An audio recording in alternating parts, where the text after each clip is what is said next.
ঈদের cinema Banalata express, যা হুমায়ুন আহমেদের জনপ্রিয় উপন্যাস কিছুক্ষণ অবলম্বনে বানানো হয়েছে। তাই আমরা মুভির গল্প নিয়ে কোনো কথা বলবো না, যাই হোক, কথা বলবো চরিত্রগুলো নিয়ে। চলুন শুরু করা যাক। টিজারের শুরুতে কাউকে কবিতা বলতে শোনা যায়। বলিলেন ঘুমতু ডেকে দেব সময়ের আগে। তারপরে প্রথম ক্যারেক্টারের ডায়লগ আসে এবং সে নিজেকে বলে। আমি অঙ্কের দৈত্য। তারপরে মুরব্বী সমানে বিড়ি টানেন আর বলেন, যুক্তিতে আমাকে পরাস্ত করে মানব শব্দতা এত দূর আগে। তারপর আসে একজন ডাক্তার, যিনি ডাক্তার হলেও ম্যাজিকের প্রতি ইন্টারেস্টেড বেশি তার। কিন্তু ওরা কখনো একটা মন হয় না। আর ডাক্তারকে নিয়ে তার মার কথাগুলো ছিল অসাধারণ কমেডি যুক্ত। আমার ছেলের চেহারা দেখে কিন্তু বোঝা যায় আসলে সে একটা হার্ট বজ্জা।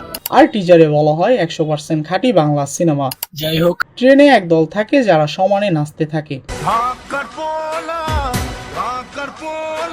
অং বং ভালো জানে। আর মাঝখানে মাঝখানে মুরব্বী এসেও এক একটা ডায়লগ বলে। যখন সোলো গিটার বাজায় তখন গানের জন্য কেউ অপেক্ষা করে না।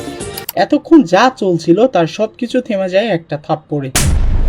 আর তারপর আগমন ঘটে আর এক বান্দার, যার বউ থাকে প্রেগনেন্ট, আর তাই তিনি কিছু হলে বলে।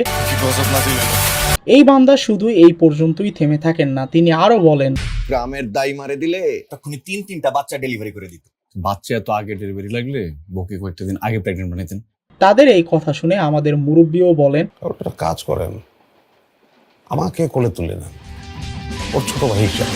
আর টিজারে নায়িকার ক্যারেক্টার দেখা গেল আমার কাছে বেশি ইন্টারেস্টিং লাগেনি। তারপরেও দেখা যাক সিনেমাতে কি হয়। বিষয়টা একটু ব্যাখ্যা করবেন? সব মিলিয়ে বলা যায় মোশারেফ করিম, চঞ্চল চৌধুরী, শ্যামল মাওলা, নাবিলা নূর সবার অভিনয় ছিল দেখার মতো।